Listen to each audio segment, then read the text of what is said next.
చెప్పండి బాబు. ఈ మధ్యన టీవీలోను నెట్లోను చూపిస్తున్నారు కదా, అలా చేసుకుంటారా? నేనవి చూడలేదండి. చూడలేదా? నేను చూశాను బాబు. అయితే మీరే చెప్పండి. ఓ జంట సముద్రంలో పెళ్లి చేసుకున్నారు, ఇంకో జంట కొండ మీద పెళ్లి చేసుకున్నారు, మరో జంట అయితే వెరైటీగా విమానం నుంచి పారాచూట్లు కట్టుకొని దూకుతూ పెళ్లి చేసుకున్నారు, ఇంకొకరైతే చెట్టు మీద పెళ్లి చేసుకున్నారు. ఇప్పుడు చెప్పండి, మీరు ఎలా చేసుకోవాలనుకుంటున్నారు? నాకైతే విమానంలోంచి పారాచూట్లు కట్టుకొని దూకుతూ చేసుకుంటే చాలా బాగుంటుంది అనిపిస్తుంది. అమ్మో వద్దులేండి, బోల్డ్ అంత ఖర్చు అవుతుంది. పోనీ ఓ పని చేద్దాం, ఖర్చు తక్కువలో వెరైటీగా వయా మీడియాగా ఆటోలో చేసుకుందాం. ఆటోనా? నేను ఇంతవరకు ఆటోలో కాళ్ళు కూడా పెట్టలేదే.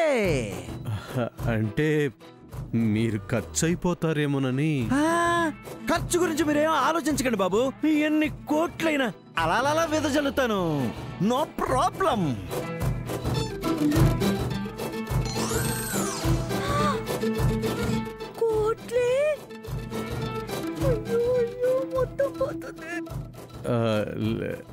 లేదులేండి, విమానంలో నుంచి అది దూకాలంటే నాకు కొంచెం భయం. ఏం కాదు బాబు, అంతకే అయితే కింద 1,00,000 మందితో పరుపులేంచి నేను నుంచోబెడతాను కదా. 1,00,000 మందిని? వెదవా ఎంత గొప్ప సంబంధం పోతుందో. నువ్వే చేసుకుంటే అన్ని మనకే వచ్చేవి కదా. ఆపమ్మా, ఇంకేం ఆలోచించకు బాబు, నువ్వు నేను చేసేస్తా. అమ్మేముంటుందో? అమ్మేమంటారు? పోనీ 10 విమానాలు మాట్లాడేస్తాను, మనం పైన చూడొచ్చమ్మా. అమ్మో, ఏదైనా అయితే అట్నుంచటే పైకి పోతామేమో. ఎందుకు వచ్చిండ్రండి అన్నయ్య గారు, కిందే చేసేద్దాం. భయం లేదు చెల్లెమ్మా, కావాలంటే ఇంకో 1,00,000 మందితో పరుపులేంచి నుంచోబెట్టేస్తానమ్మా. వద్దులే చక్రధర్, సూర్యకి భయం అంటున్నాడు కదా, గాల్లో ఎందుకులే, నేల మీదే చేసుకుందాం. సరే సావిత్రమ్మ గారు, మీరు ఎలా అంటే అలా చెప్పండి. ఇక్కడ మరి ఎక్కడ చేద్దాం? ఏమండి, చెప్పు బాబు. ఆ క్వీన్ ప్యాలెస్ అని ఉంది కదండి, ఉంది. అక్కడే నా పెళ్లిని గ్రాండ్గా చేసుకోవాలని ఎప్పటి నుంచో ఆశగా ఉంది. తీర్చేస్తాను బాబు, నీ ఆశ తీర్చేస్తాను కదా. కాకపోతే మన స్టేటస్ కి సరిపోతుందా అని నేను ఆలోచిస్తున్నా. అది కూడా మీ రేంజే, ఒక రోజుకి ₹1,00,00,000 దాకా ఉంటుంది. ₹1,00,00,000 నాకదే పెద్ద అమౌంట్ కాదు బాబు. నిమిషానికి అయ్యే ఖర్చు నాది అంతే. నిమిషానికి అంత ఖర్చు పెడతారా? కంగారు పడక చెల్లమ్మా, ఖర్చు ఎంత ఉంటుందో వచ్చే ఆదాయం కూడా అంతకు 10 రెట్లు ఉంటుంది. ఓ, నాకున్నదంతా అమ్మాయికే కదా చెల్లమ్మా, ఇది ఫిక్స్.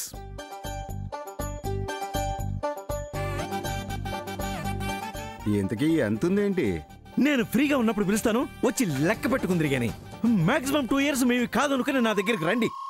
అంతుంటుందా? కుదిరితే 4 మిషన్లు కూడా తెచ్చుకోండి. సరే, ఫ్రీగా ఉన్నప్పుడు చెప్పండి, నా కూతురు పెళ్ళాక చెప్తానండి. ఒరే చూడు, అంతా మనకే వచ్చేది.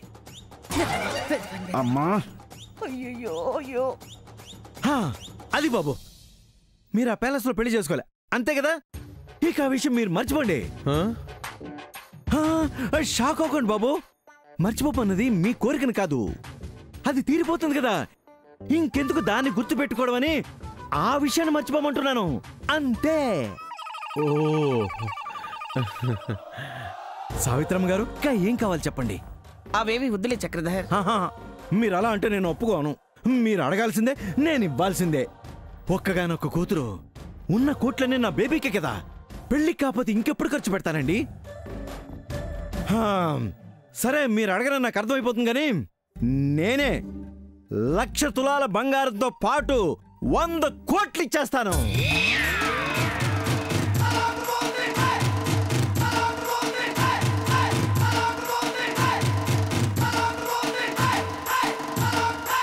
డబ్బొద్దులే చక్రధర్.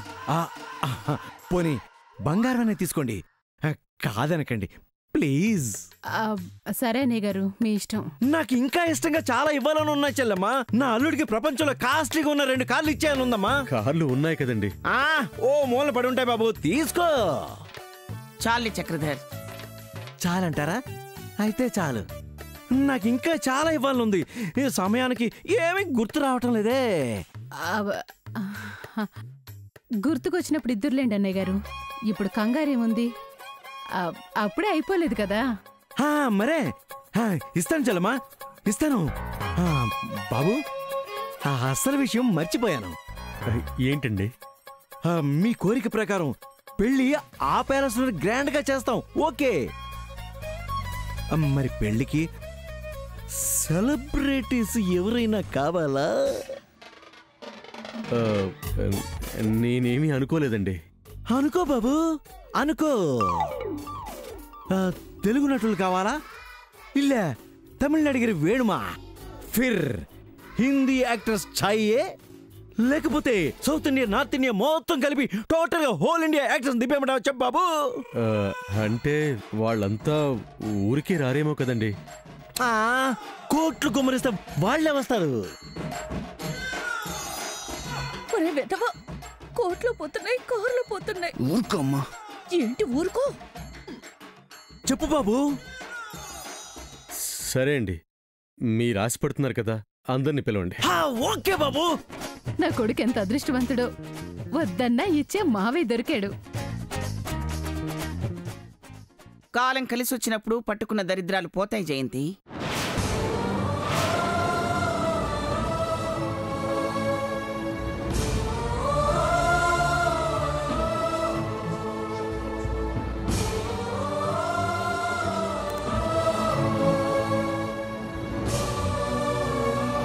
అవునత్తయ్య గారు, నా కొడుకు కంటిన పాపం పోయింది. ఇక బాబుకన్నీ మంచి రోజులే చెల్లమ్మా. మా జాతకాలు అలాంటివమ్మా. నేను పట్టిందల్లా బంగారమే. అవునన్నయ్య గారు, అవును. బాబు, మనం ప్యాలెస్ బుక్ చేయడానికి వెళ్దామా? ఫేస్ వాష్ చేసుకొని వస్తాను, వెయిట్ చేయండి. అలాగే, వెయిట్ చేస్తా. నా అల్లుడు బంగారం. సావిత్రమ్మ గారు, ఇంకా ఏమైనా కావాలా?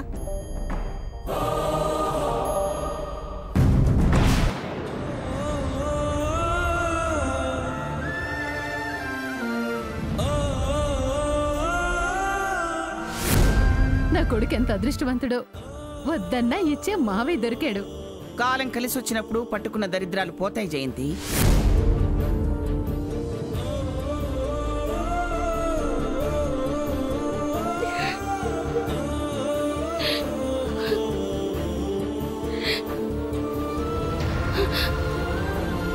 మళ్ళీ ఏడుస్తున్నావా సార్?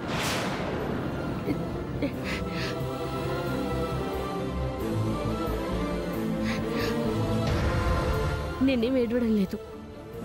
మరి ఆ కన్నీళ్ళేంటి? ఓ, హ్యాపీగా వస్తున్న టీయర్సా? అవును, ఇంత తొందరగా నువ్వు మారిపోతావనుకోలేదు. నన్ను మర్చిపోయి మన ప్రేమని కాదనుకొని సామాన్యని పెళ్లి చేసుకోవడానికి ఒప్పుకుంటావని అనుకోలేదు. మారావు, నిన్ను నువ్వు మార్చుకున్నావు. I'm very happy.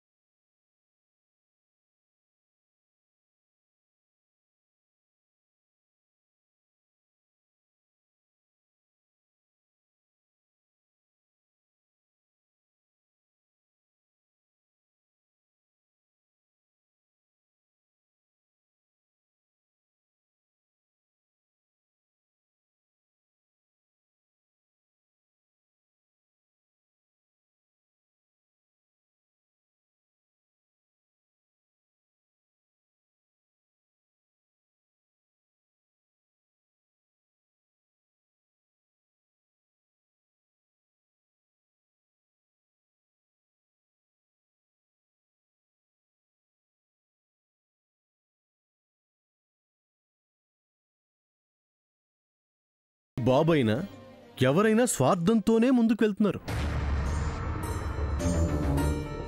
నిజం. ఐ మీన్ నేను నెగిటివ్ యాంగిల్లో చెప్పడం లేదు, పాజిటివ్ యాంగిల్లోనే చెప్తున్నాను.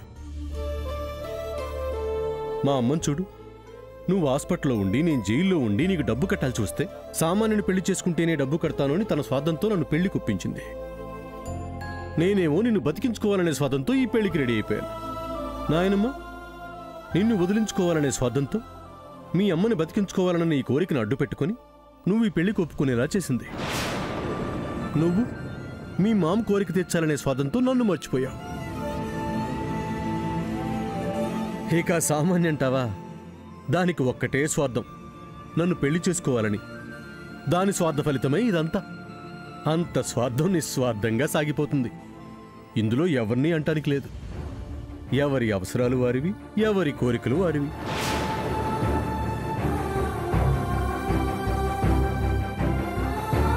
ఏంటి సామ్ అలా చూస్తున్నావు? ఏం లేదు. ఉంచుకో, సంతోషాన్ని మనసులో ఉంచుకో. నేను నీకు అభయం ఇస్తున్నాను. నీకు లైఫ్లో బాధపడాల్సిన అవసరమే రాదు.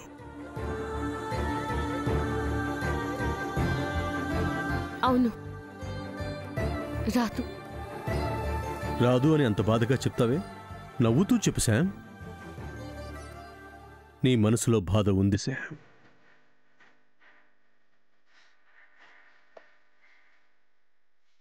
నేను సామాన్యుని పెళ్లి చేసుకోవడం నీకు ఇష్టం లేదు కదా?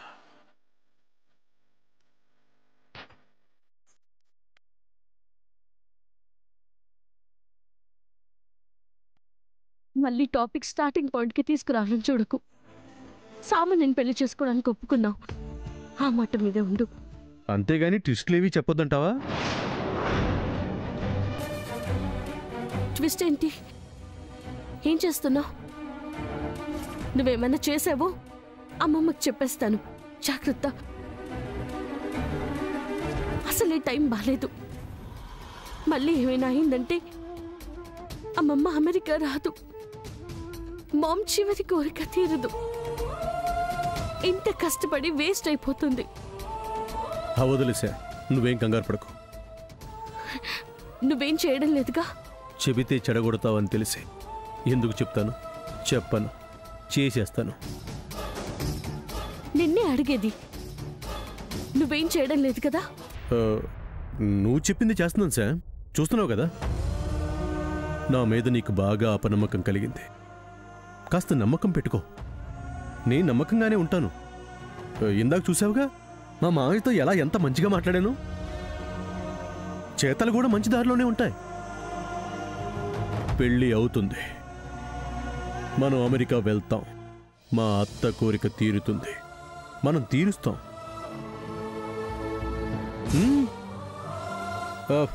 ఓకే సార్, మా పెళ్ళికి ప్యాలెస్ బుక్ చేయాలి. మా అయ్య సామాన్యం బయట వెయిట్ చేస్తున్నారు. వెళ్ళొస్తానే. నువ్వు హ్యాపీగా ఉండు సార్, నువ్వు కోరుకున్నదే కదా జరుగుతుంది.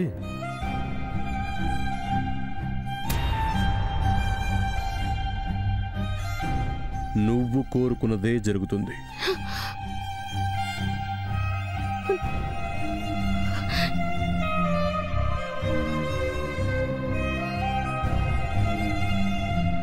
అక్క,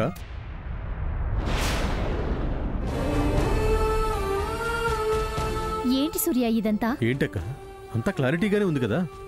నీకు క్లారిటీగానే ఉంది, మాకే అయోమయంగా ఉంది. నువ్వేంటి సామాన్యాన్ని పెళ్లి చేసుకోవడానికి నీ ఇష్టానికి ప్రవర్తించడం ఏంటి? అసలు మాకేం అర్థం కావట్లేదు సూర్య. ఇదే మాటను శ్యామను వెళ్ళి అడిగి చూడక్క, అర్థం ఎలా చెప్తుంది. తనని అడగకుండా ఎందుకుంటాం? చిన్న తాతయ్య, చంద్ర, నేను, మీ బావగారు అందరం వెళ్ళి అడిగాం. మేమెంత చెప్తున్నా శామ్ వదిన తన నిర్ణయాన్ని మార్చుకోననే చెప్తుంది. మరి తన నిర్ణయాన్ని తను మార్చుకున్నప్పుడు నేను మారడంలో తప్పే ఉందక్క. సూర్య, శామ్ వదిన అలా ఉందని నువ్విలా ఉండడం కరెక్ట్ కాదు. ఎందుకు కరెక్ట్ కాదు? ఎందుకు కరెక్ట్ కాదు? శామ్ ప్రవర్తన అలానే ఉంది.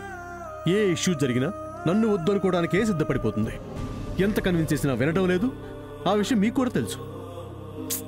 తన గురించి తెలుసు కాబట్టే సూర్య నేను నిన్ను అడుగుతున్నాను, నువ్వు అలాగే మాట్లాడతావేంటి? ఆ పరిస్థితిని శామే తీసుకొచ్చిందక్క. నీది తప్పని నేను అనడం లేదు సూర్య. శామ్ వదిన మనసులో నువ్వున్నావన్నది నిజం. అది తన కళ్ళల్లోనే కనిపిస్తుంది. బయటకు చెప్పడం లేదుగా. మరి నువ్వేం చేస్తున్నావో బయటికి చెప్పట్లేదు కదా. చెప్పినా ఉపయోగం లేదని చెప్పడం లేదు. మాకు కూడా తెలియకూడదా? ఏం జరగబోతుందో పూర్తిగా నాకే తెలియనప్పుడు అనవసరంగా మిమ్మల్ని ఇన్వాల్వ్ చేసి నాయనమ్మ ముందు దోషులుగా నిలబెట్టలేను కదా. అసలు ఏం చేయబోతున్నావు సూర్య? శామ్ తన ఇష్టానికి ఎలా అయితే చేస్తుందో నేను నా ఇష్టానికి అలానే చేస్తాను. ఈ పంతాల వల్ల నష్టపోయేది మీ జీవితాలే సూర్య. ఇంతవరకు కష్టపడిందంతా పోతుంది. మీ ఆశలు నెరవేరవు, మా కోరిక తీరదు. ఎవరి మనసులో ఏ కోరికలున్నాయో త్వరలోనే తీరుతాయి. ఇలా జరిగితే ఎలా సూర్య? బాబు, మనం ప్యాలెస్ బుక్ చేయడానికి వెళ్దామా? అదిగో మాయ పిలుస్తున్నాడు, వెళ్తాను. అరే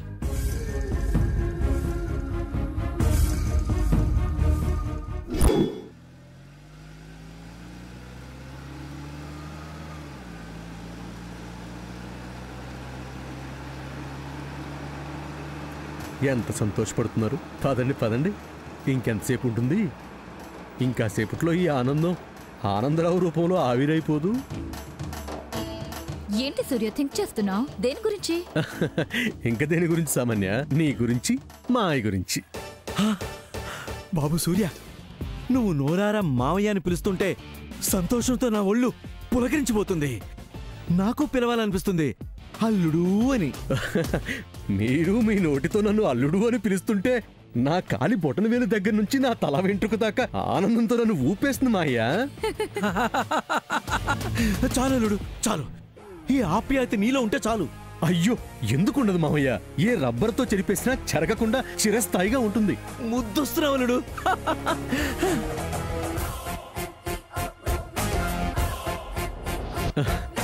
ఇప్పటికైనా సమంతాన్ని కాదనుకొని ఈ సామాన్యుని కావాలనుకొని చాలా మంచి పని చేశాననిపిస్తుంది మాయ్యా. ఆ దేవుడు నా జీవితంలో వెలుగులు నింపాలనుకున్నాడనుకుంటా. అందుకే సమంతాతోనే మన పెళ్లి చేయమని చెప్పించాడు. అవును Surya, god is great. He is great. అందుకే గ్రేటెస్ట్ చక్రధర్ గారికి అల్లుణ్ణి కాబోతున్నాను. ఆ అపర కుబేరుణ్ణి మహయ్య అని పిలుస్తున్నాను. సూపర్ అల్లుడు, నువ్వు సూపర్. ఐఎమ్ వెరీ లక్కీ సామాన్య, వెరీ లక్కీ. నా లైఫ్లో నేను చాలా అదృష్టవంతుణ్ణి. నాకింతకన్నా ఏం కావాలి? ఏం కావాలని అడుగలుడు. డబ్బు మీద నడిపిస్తాను, బంగారంతో ఊపేస్తాను, వజ్రాలతో నిన్ను నింపేస్తాను. విమానంలో నుంచి మీ ఇద్దరిని పారాచూట్ల నుంచి దూకించి పంచభూతాల సాక్షిగా గాల్లోనే మీ ఇద్దరి పెళ్లి చేయించేవాణ్ణి. నువ్వు చేస్తావు మావయ్య, నువ్వు అంత గొప్పడివే. అదేంటి సూర్య అలా అంటావు? డబ్బులో నువ్వు మాత్రం ఏం తక్కువ? మీ నాన్నగారంత ఎక్కువ కాదులే సామాన్య. యాక్చువల్లీ మనం వెళ్లే ప్యాలెస్ నా స్థాయికి ఎక్కువ. ప్లీజ్ సూర్య, నిన్ను నువ్వు తక్కువ చేసుకోకు. లేదు సామాన్య, ఆ ప్యాలెస్ రెంటే మినిమం ₹1,00,00,000 ఉంటుంది. బిజినెస్ మ్యాన్ ని ఒక్క పూటలో ₹1,00,00,000 కరిగిపోతాయంటే నేను ఎలా తట్టుకోగలను? మా ఆయ కాబట్టి ₹1,00,00,000 ఏంటి తొక్క, 10 కోట్లైనా పర్వాలేదు, మంచినీళ్ళు తగినట్టు ఖర్చు పెట్టేస్తాను అంటున్నారు. అవునలుడు, నీకోసం ఖర్చు పెట్టేస్తాను. నీ కోరిక తీర్చడమే నాకు ముఖ్యం. బోడి కోట్లు లోపల పడి మూలుగుతున్నాయి. నేనేం చేసుకుంటాను చెప్పు? ఖర్చు పెట్టేస్తాను. నీకన్నా ఎక్కువ? అది కాదు మావయ్య, ఖర్చులు కొంచెం చూసి పెట్టు. మరీ వేస్ట్ గా దుబారా చేసి ఉన్న డబ్బు పోగొట్టుకోవడం దేనికి? అచ్చచ్చా, నా దగ్గర ఉన్న డబ్బు ఎందుకు పోతుంది అల్లుడు? మన్నంతా అక్షయ పాత్ర టైపు, వెళ్లే కొలిది వస్తూనే ఉంటుంది. మాటలు లేవు మావయ్య, మాటలు లేవంతే. ఎంతైనా నువ్వు నాకన్నా గొప్పడువే.